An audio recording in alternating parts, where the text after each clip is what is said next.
Did Jesus actually exist? Maybe you've seen in a popular movie or something on the internet the idea that Jesus was not even a historical figure. In fact, a college student asked me recently. He said, how do we know the story of Jesus is any different than the story of Dr. Seuss, that it wasn't just made up? Well, this is a fair question. And this could go into much more depth than I can in the video, but here's a few quick points. Number one, we have 4 biographies of the life of Jesus, undoubtedly within the century in which he lived. Do you compare that to Alexander the Great or the Buddha, or you're 300-400 years plus removed? Historically speaking, we're on solid ground.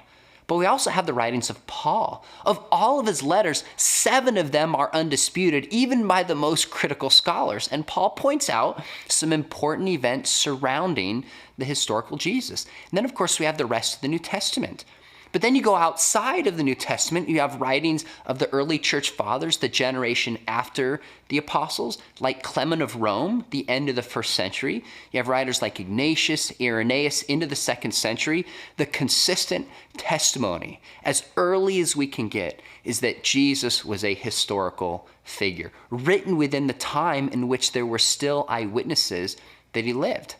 That's why Bart Ehrman, who's known for being agnostic and a critic of the Christian faith, in his book on the existence of Jesus, he says the idea that Jesus didn't exist is a modern myth. You don't even see it showing up until probably in the 17th, 18th centuries.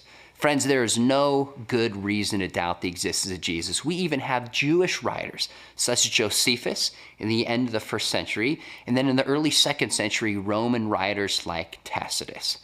Jesus was a historical figure.